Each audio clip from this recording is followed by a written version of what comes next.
On a un grand privilège d'avoir la Bible dans nos mains.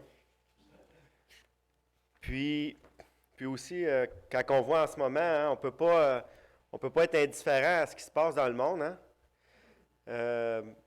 Hier, j'essayais juste de m'imaginer, tu sais, là, nous, on a notre endroit paisible en ce moment, pour se réunir, pour louer notre Dieu, passer de la communion fraternelle ensemble, pour servir, on n'a pas vraiment de rien qui nous empêche. Puis, quand tu penses, là, en ce moment, il y en a qui se font bombarder, qui se font tuer. C'est tellement difficile de, tu sais, l'Église, garder la flamme, de garder la vie dans l'Église, de persévérer chaque dimanche. Juste avec le quotidien, c'est difficile. Imagine eux autres, là, qu'est-ce qu'ils traversent en ce moment. On ne peut pas être indifférent à ça. Hein? Je suis certain que beaucoup d'entre vous sont dans la prière avec ce qui arrive dans le monde. Et je vous exhorte, je vous encourage à continuer vos prières. Comme je disais tantôt, je suis toujours émerveillé par la parole de Dieu. Vous me connaissez, vous le savez. Elle renferme quelque chose de magnifique, le plus beau des trésors, celui de notre Seigneur et Sauveur Jésus. Elle nous conduit à quelque chose de tout à fait spécial. Elle nous conduit à un salut merveilleux. C'est ça que la Bible a fait. La Bible, elle nous montre le chemin, comment aller au Seigneur Jésus. Puis, on ne répétera jamais assez autour de nous, toute notre vie, autour du monde. J'aimerais que vous soyez emprunts ici, là, à l'église de Tursault. Là. Si quelqu'un vous rencontre, va dire « Hey, lui, il doit venir de Tursault ». J'aimerais ça qu'éventuellement, à la longue, on ait un même langage. Pour ceux qui me connaissent, vous le savez, je dis souvent aux gens, dans des discussions, des fois, on n'est pas d'accord sur certains points doctrinaux ou certains points. Des fois, on n'est pas d'accord à 100%, des fois, on est d'accord à la moitié de certaines choses. Mais vous m'avez souvent entendu dire « Ouais, mais il faut se rencontrer à une place ». Pour ceux qui me connaissent, je dis tout le temps ça. Il faut se rencontrer au pardon. Si on ne se rencontre pas au pardon, tu peux dire que Jésus est le sauveur du monde. Tu peux dire que tu l'aimes, que tu crois qu'il existe. Mais si tu n'as pas demandé pardon pour tes péchés, il te manque un petit quelque chose. J'ai à cœur, je veux vous l'inculquer. Parce que je me suis fait dire dernièrement dans ma famille, « Hey, toi, on va s'en rappeler de ton pardon. » Oh, yes! Yes! Ils ne se rappellent peut-être pas de tout, mais ils savent qu'il faut qu'ils demandent pardon. Puis ça, c'est important. Je veux vous inculquer ça. Puis, dans la parole de Dieu, on voit un endroit où ça dit « Celui qui cherche de tout son cœur, Dieu se laissera trouver par lui. » Jérémie 29, 13. En passant, ça ne va pas rapport au message de ça. C'était juste une petite parenthèse avant de commencer. Ce matin, on va regarder un verset qui est vraiment spécial, qui est encourageant, qui a tout le mérite d'être mis en pratique. Ici, ce matin, ce qu'on va regarder, c'est pas seulement quelque chose d'historique pour accroître notre connaissance. C'est quelque chose qu'on connaît très bien, ou qu'on connaît, qu'on sait, qu'on doit faire, mais qu'on néglige souvent, on ne pense pas de le faire. Puis, on va voir ce matin qu'on doit se pratiquer à mettre cette chose-là en pratique quand on fait quelque chose. Quand on parle. C'est drôle, hein? Là, on regarde ce matin, on va regarder quelque chose dans la parole de Dieu qui va essayer de nous imprégner dans notre cœur une façon qu'on va s'exprimer. Le titre du message ce matin, ça s'appelle « Une parole douce ». On va regarder dans la parole de Dieu ce matin deux choses. On va regarder un exemple, un verset biblique, un passage biblique où ce qu'on va voir, où ce que on a une parole douce qui est dite par quelqu'un très spécial, que vous connaissez très bien. Vous allez le voir tantôt. Puis on va voir un deuxième point tout à fait spécial, où ce qu'on voit une parole dure, qui n'est pas par celui que vous connaissez bien. On va voir les deux exemples. On va voir un peu les effets de ces exemples-là, mais je vous exhorte à vraiment à regarder et à vraiment pas oublier. Hein? Souvent, nous autres, dans la vie chrétienne, c'est ça qu'on dit, si on pouvait seulement pas oublier ce qu'on apprend. Tu sais, parce qu'on apprend beaucoup de choses, les chrétiens. On est tout le temps dans la parole de Dieu. En général, on lit toute notre Bible à tous les jours, pour la moyenne en tout cas, ou on la lit aux 2 jours, ou on la lit dans la semaine, on a un temps. On vient à l'église, on se rencontre entre frères et sœurs, on parle de la parole de Dieu, on est imprégné, mais il faut le faire avec douceur. Puis on va voir dans la Bible que c'est très important. Je vais vous inviter à tourner dans Luc 6.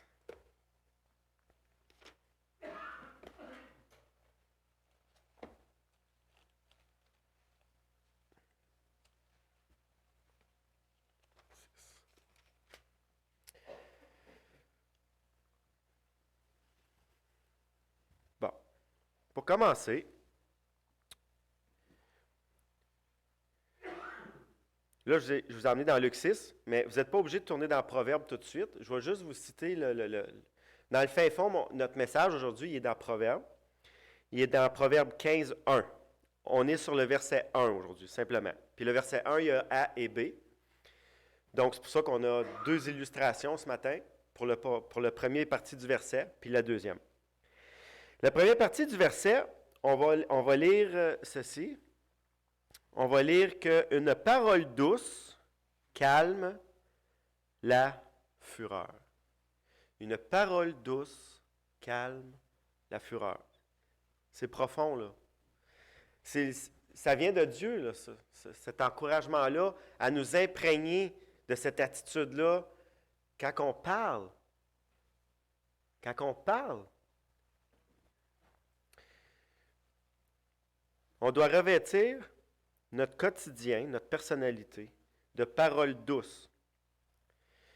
Puis on a un magnifique exemple dans Luc 6, 31. Puis notre exemple, c'est Jésus qui dit une parole.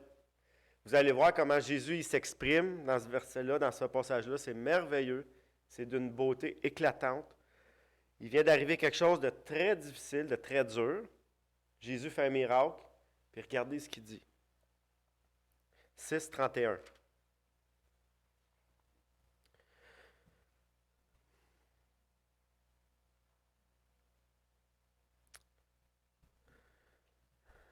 Excusez, je me suis trompé. Je ne vous ai pas emmené à la bonne place, pas en tout. J'ai sauté une étape. Oui, mais il faut que j'y revienne tantôt. C'est parce que j'ai sauté une étape. OK, ben on va aller à cette étape-là de bord. Ce que vous voulez que les hommes fassent pour vous, faites-le de même pour eux. Donc, en parole, comment est-ce qu'on va parler, comment est-ce qu'on va interagir avec les autres?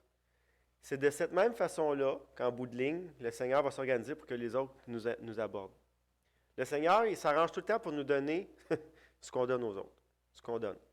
Donc, si on imprègne notre vie, notre langage de paroles douces, on va accomplir automatiquement un effet boomerang. Comme que, quand on a un boomerang, hein, tu le lances et il revient. Fait que, dépendamment de ce que tu lances, c'est ce qui va te revenir. Donc, si on s'imprègne, les enfants de Dieu, de paroles douces, c'est quoi qui risque de nous revenir? Des paroles douces. On voit dans Luc 6, 31, quand il dit « Ce que vous voulez que les hommes fassent ou que les hommes disent de vous, pour vous, faites-le de même pour eux. » Fait que si tu t'attends à recevoir des paroles remplies de respect, d'amour, il ne faut pas t'oublier qu'il faut que tu en donnes aussi. Bon, ça, c'était une petite introduction à tout ça. Là, on va tourner dans Matthieu 26. Tu es supposé d'aller là en premier, mais là, je suis comme un lapin, hein? Des fois, je saute un petit peu trop loin. 26, 51. Le verset 51 et 52.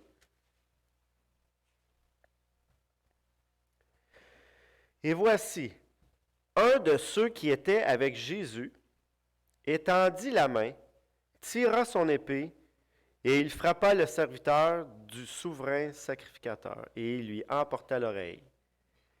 Bon. Dans un autre évangile, ça va être spécifié que c'est Pierre. Que c'est Pierre.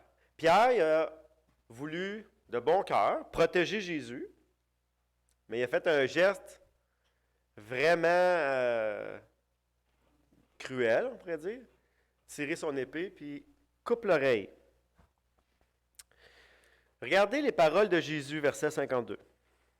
Dans le thème de notre message, des paroles douces. Okay? Alors Jésus lui dit, « Remets ton épée à sa place, car tous ceux qui prendront l'épée périront par l'épée. Penses-tu que je ne puisse pas invoquer mon Père qui me donnerait à l'instant plus de 12 légions d'anges? Comment donc s'accompliraient les Écritures d'après lesquelles il doit en être ainsi? » En ce moment, Jésus dit à la foule, parce que là, n'oubliez pas une chose, là, c'est Jésus qui était ciblé, c'était pas Pierre. Là. Pierre il est comme intervenu entre les deux. Mais l'attaque, c'était envers Jésus, il s'en vient de chercher Jésus. Fait que là, Jésus, il sait qu'il va se faire prendre, là, OK? Puis regardez ce que Jésus dit. Vous êtes venus après moi, vous êtes venus comme après un brigand, avec des épées, des bâtons, pour vous emparer de moi.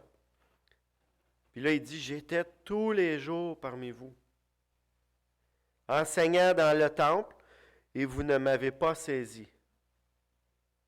Hey, le gars, là, imaginez, là, faites-vous un scénario dans votre tête, là. Il y a des soldats qui arrivent, là, ça vient de te chercher. Nous autres, là, on ferait quoi? On essaierait de se défendre, de se battre, hein? On dirait, hey, toi, je t'ai rien fait de mal, va-t'en, tu sais, puis on essaierait de... On se battrait. On n'aurait pas de parole douce, là. Ça serait... tu essaierais de sauver ta vie, là. Même, on serait méchant. On serait méchant. Jésus, qu'est-ce qu'il dit? Remets ton épée à ta place, Pierre. Ah, écoute bien, là. Lui, il voulait protéger Jésus, là. Puis Jésus, il dit... Hey, moi quelqu'un aurait voulu me protéger quand je jouais l'armée de soldats arrive, j'aurais dit, hey, toi, je t'aime en tabarouette. Non, Jésus dit, remets ton épée à ta place. Jésus pourrait dire, des fois, comment est-ce qu'on parle? Reprends tes mots. Parce que ces mots-là, ils vont revenir contre toi.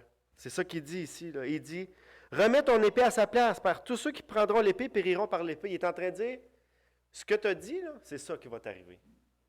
Comment tu agis avec les autres? C'est comme ça que les autres vont venir avec toi.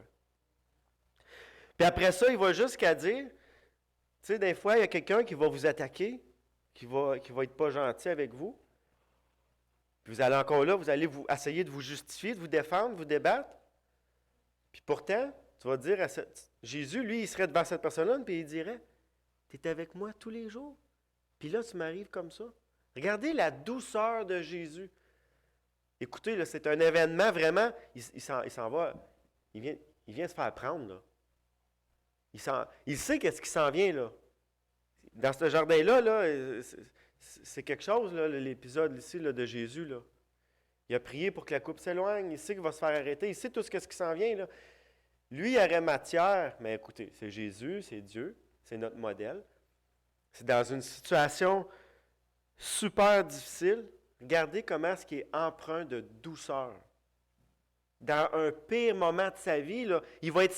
Puis tu sais, on met souvent l'emphase sur Jésus va être craché, il va être battu, il va être maltraité, mais c'est quoi la pire chose? C'est l'abandon de son Père. Il va être... Écoutez, moi, je vous dirais pendant tant de temps, là, vous allez être séparés de Dieu. Je suis sûr que vous capotez tout. On capote tout. On revire sur le top. Jésus, il prend un exemple ici, il prend un moment là, extrêmement difficile où ce qu'il sait qu'est-ce qui s'en vient. Là. Puis malgré ce qu'il sait ce qui s'en vient, il n'essaie même pas de contre-argumenter pour se justifier ou pour dire « J'ai jamais mérité ça, moi, pourquoi vous courez après moi de même? » Puis non. Jésus est un exemple, il est un modèle de douceur dans une situation super difficile de sa vie. Là. ça approche là, la séparation de son père. Là. Ça s'en vient. Là. C'est ça qu'il ne veut pas, lui. Le restant, c'est sûr que c'est plate. C'est sûr que c'est plate. C'est pas dur. C'est pas le fun. Mais cette relation-là qu'il y avait là, pendant un temps, et dans l'éternité, c'est le seul temps là, qu'il va avoir été séparé. Il n'a pas été séparé avant, puis il ne sera jamais séparé après. C'est le pire moment qu'il peut imaginer. Il s'en vient, là, puis il est rempli de douceur. Comment nous autres, souvent, dans des moments banals, on a un cœur dur et froid. Puis pourtant, on est des enfants de Dieu. On doit s'imprégner de la parole de Dieu dans nos vies pour regarder comment est-ce qu'on agit avec les autres, parce que c'est comme ça que ça va nous revenir. Comment on agit avec les autres, c'est comme ça que ça va nous revenir. Ça a été dit dans Luc 6, 31, c'est dit dans Matthieu 52, de deux manières différentes, deux images différentes, par deux personnes différentes, mais qui veut dire la même chose. Puis après ça, on a l'exemple de Jésus qui nous montre, dans un moment difficile de sa vie, qui a parlé à ses ennemis avec douceur. Si Jésus a parlé avec douceur à ses ennemis, comment entre nous, on devrait se parler?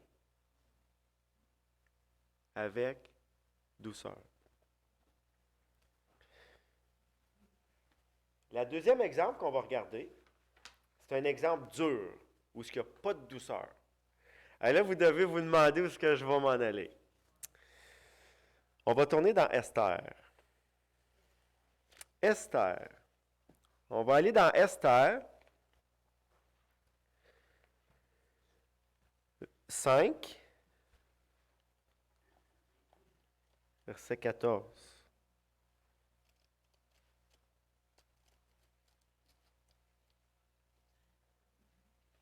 Esther 5, 14.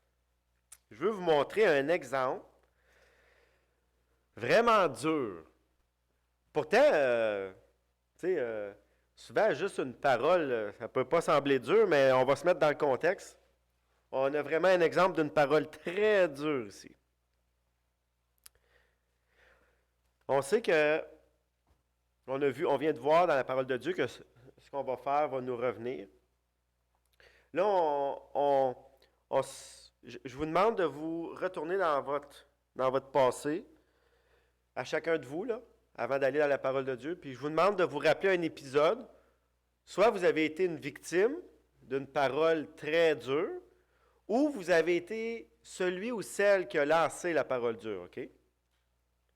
Cherchez dans votre tête une situation, vous allez en trouver, c'est sûr. Le but, là, ce matin, je ne suis pas en train de vous dire qu'on va faire ça à perfection. Là. Je le sais. Je sais qu'on ne réussira pas à faire cette mise en pratique-là à perfection. Mais regardez dans cette situation-là toute la douleur qui en a sorti, tout simplement à cause des paroles dures. Ce matin, là, je veux juste vous faire ressortir un petit peu ça, là, pour vous rappeler là, comment est-ce qu'il n'y a rien de bon dans ça qui est sorti. Puis là, l'exemple qu'on va regarder ici avec Esther, là, tu sais, quand on a dit ce que vous allez faire, c'est ça qui va nous revenir, on a un vraiment bel exemple ici. Vous allez voir, c'est merveilleux. Bien, pas pour tout le monde. Pour ceux qui ont fait ça, c'est pas merveilleux. Mais pour nous qui peut la regarder puis apprendre de ça, c'est merveilleux. Verset 14.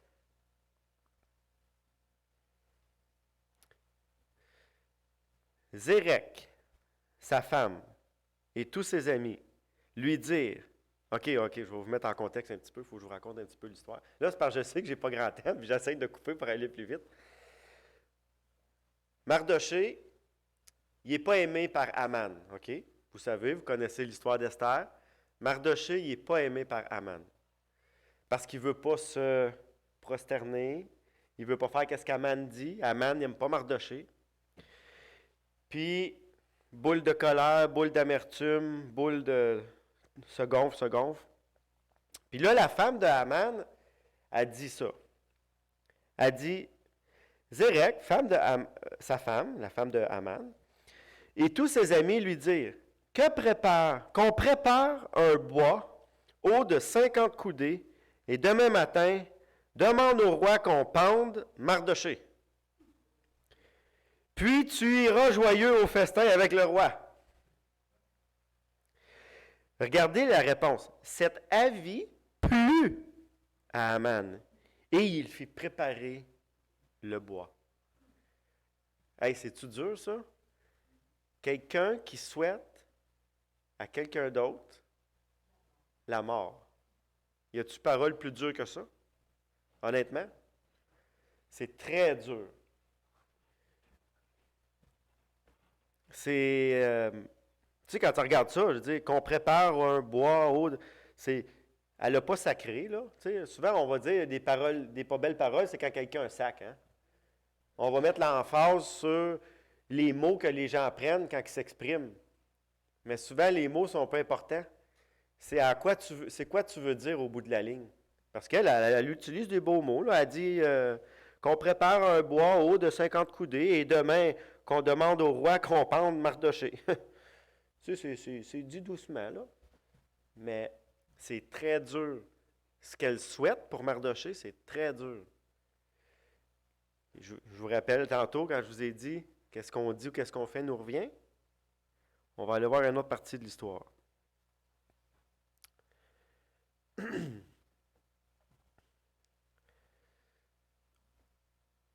J'ai pas écrit. Il doit être juste en bas, j'imagine.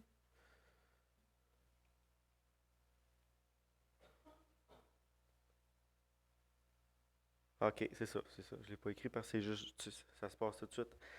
On va aller au chapitre 6, verset 4.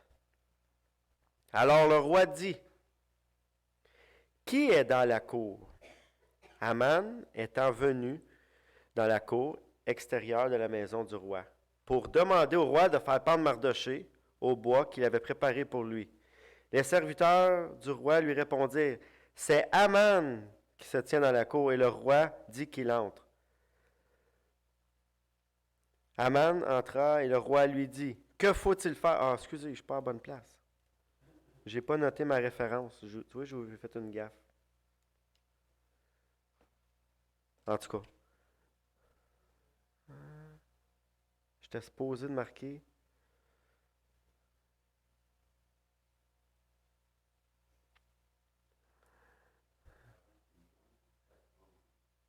OK. On va aller au verset 9 du chapitre 7.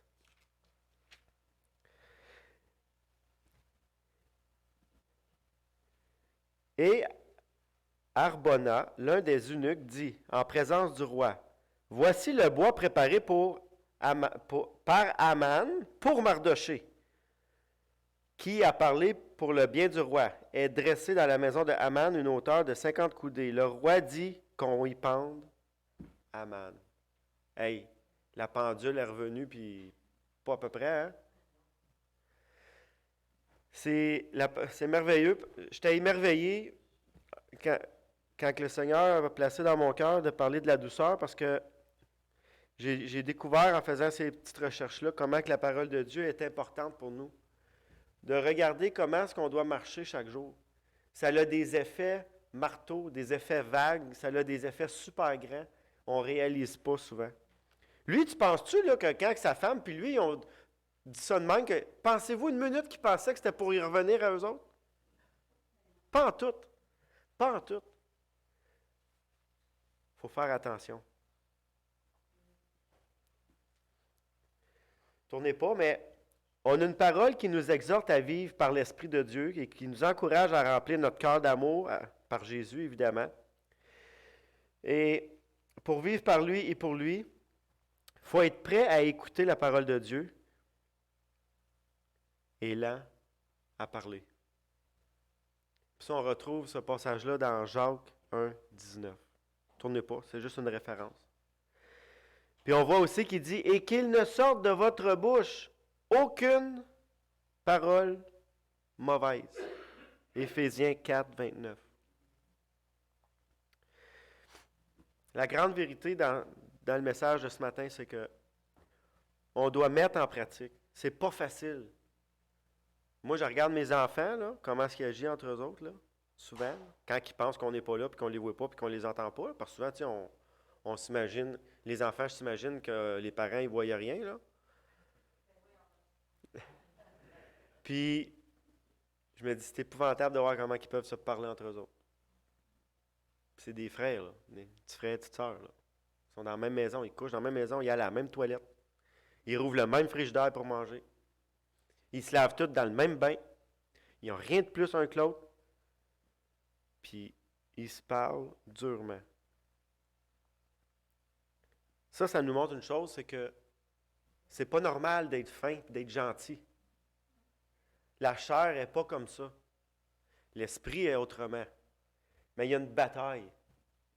Puis si on veut gagner les batailles, il faut être convaincu qu'on est capable. Comment être convaincu qu'on est capable? Il faut lire la parole de Dieu, il faut être encouragé par la parole de Dieu, il faut vouloir la mettre en pratique, puis il faut l'écouter, puis il faut se rappeler qu'il faut être lent à parler.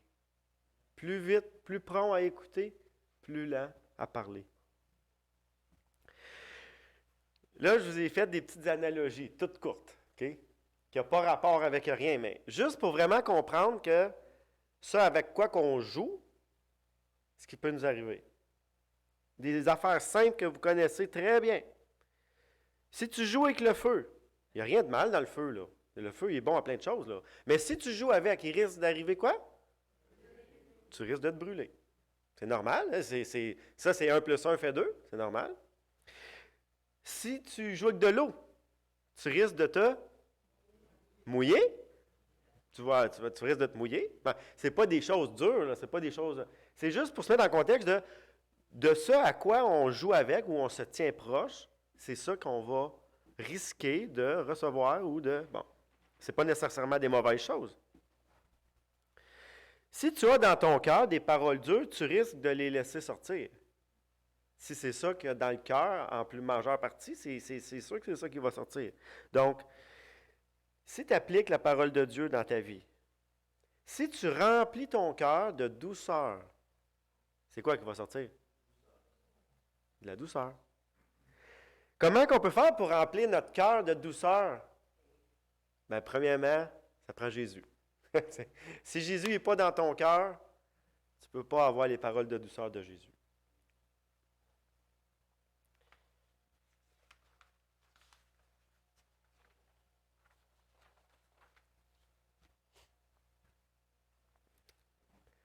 On doit chercher à remplir nos cœurs. Bon, je vous ai dit de Jésus, mais Jésus, on le trouve où concrètement?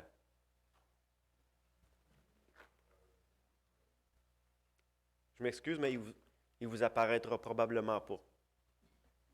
Ah, il peut le faire. Dieu peut faire ce qu'il veut, mais où est-ce qu'on va le retrouver facilement, concrètement, puis réellement? Là. Tu ne tombes pas là. Ça, c'est clair. Il est là. Donc, si on veut laisser sortir de notre cœur des paroles douces, des paroles d'amour, colorées de douceur, ça prend premièrement Jésus dans notre cœur. Comment qu'on trouve Jésus dans notre vie? Par la grâce de Dieu, Dieu a mis quelqu'un sur notre route, a mis un verset, a mis une vidéo un jour. On n'a pas tous été touchés par le Seigneur de la même façon, mais il nous a emmenés, le Seigneur nous a tous emmenés là. On est tous, peu importe d'où ce qu'on vient, là, par où est-ce que le Seigneur nous a ramassés, là, il nous a emmenés dans ça. C'est ça le point commun qu'on a, sa parole. Je vais vous lancer un petit défi. On prie pour nos gouvernements.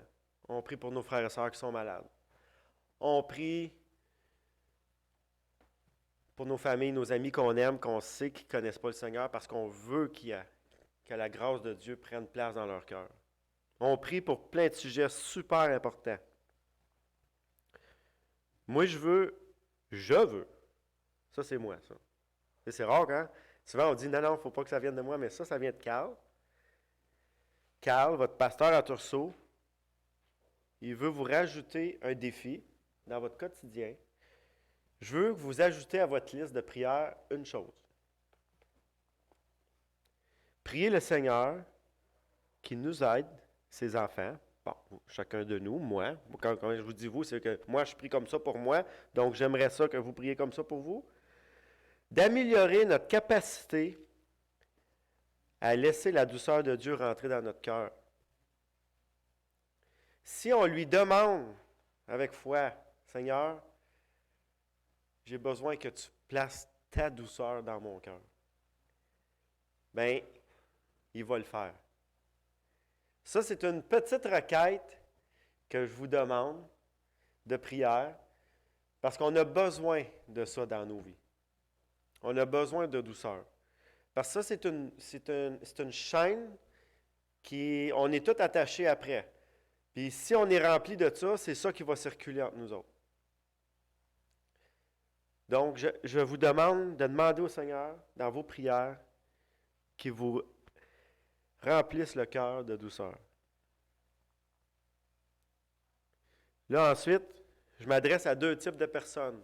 Parce qu'on sait que les pasteurs, ils ont cette grande responsabilité-là de bien nourrir le troupeau. Je ne connais pas les cœurs des gens. Je vous trouve tous gentils, je vous aime tous. Je souhaite que vous soyez tous sauvés. Mais ici, j'ai une exhortation, j'ai un encouragement pour les gens qui sont sauvés et les gens qui ne le sont pas. Je m'adresse comme ça, je me dis, si vous connaissez le Seigneur Jésus ici un matin, OK? Puis qu'il est dans votre cœur, OK? Il n'est pas juste dans votre tête, là. Parce que souvent, il est dans la tête, mais il n'est pas dans le cœur, OK? S'il est dans votre cœur, soyez remplis de cette parole qu'on a regardée aujourd'hui, afin de grandir dans l'amour, parce que plus qu'il va y avoir de douceur, plus que l'amour va être facile à rentrer. La dureté, c'est dur de pénétrer quelque chose de dur, hein? Mais si on est doux, l'amour rentre plus facilement. Si on veut être rempli d'amour dans notre assemblée, dans nos frères et sœurs, puis pour attirer les gens qui ne connaissent pas le Seigneur, ça prend de la douceur. Avec de la douceur, on va avoir de l'amour, on va briller, on va être capable d'attirer les gens du dehors. Ici, là, je parle à des enfants de Dieu sauvés, là, qui ont la grâce de Dieu, pas juste dans la tête ou juste dans la bouche. Parce qu'il y en a qui l'ont dans la bouche, dans la tête, mais ils ne l'ont pas dans le cœur.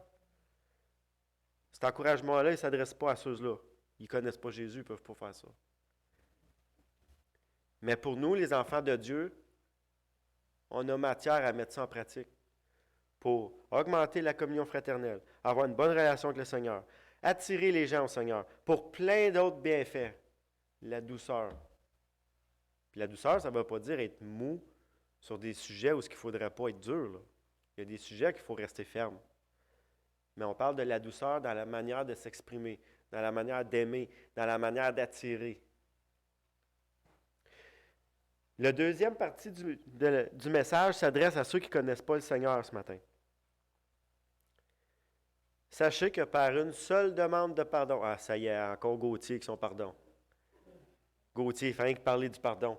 Gauthier parle rien que de ça. Mon frère, il dit, coudon, il dit, à part que le pardon, as-tu d'autres choses dans la bouche? Hey, je suis assez content quand il me dit ça. Par une demande de pardon sincère et dirigée vers Jésus, okay, ceux qui ne connaissent pas Jésus, reconnaissez vos péchés. Hein? Ils disent qu'en 2023, la plupart des églises ne parlent plus du péché, mais ici, on en parle encore. Reconnaissez vos péchés. Ça veut dire quoi? Reconnais que tu ne peux rien faire par toi-même de bien. Tu as besoin de la grâce de Dieu dans ta vie. Tu ne connais pas Jésus? Mais reconnais que tu es pécheur, demande pardon pour tes péchés. Après ça, il y a une autre étape. Tu t'es reconnu pécheur, tu as demandé pardon, mais tu ne crois pas. Tu ne peux pas juste croire sans demander pardon, ça ne marche pas. Tu ne peux pas demander pardon sans croire, ça ne marche pas. Ça prend les deux. Crois que Jésus t'a pardonné après que tu as demandé pardon.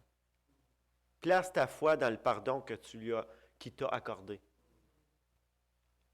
Puis tu reçois maintenant, aujourd'hui, à la seconde, à la millième de seconde près,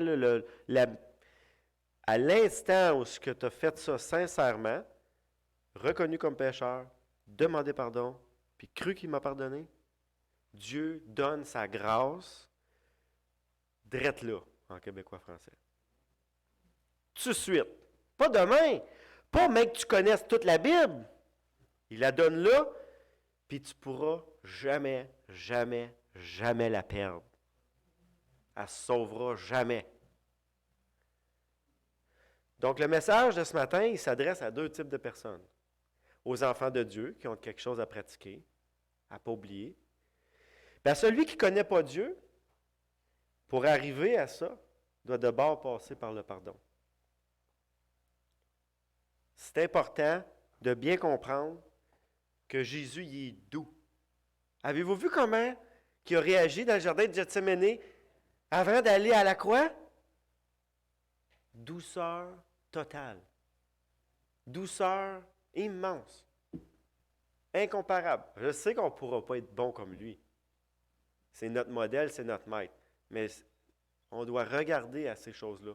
On doit les méditer. On doit les chercher. On veut chercher à ressembler à Jésus. Mais Jésus il était d'une douceur exemplaire dans les moments les plus difficiles. Ma prière, c'est celle-ci. Seigneur Jésus, aide-nous à découvrir les bénédictions que tu prépares d'avance pour nous.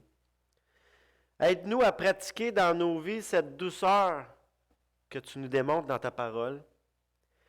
Et aide-nous à ne pas oublier ce que tu nous enseignes pour être prêts quand l'occasion se présente de pratiquer ce que tu nous as dit. Parce que bien souvent, on est bien bon pour remplir le coffre d'outils, mais on n'est bon rien pour faire avec les outils.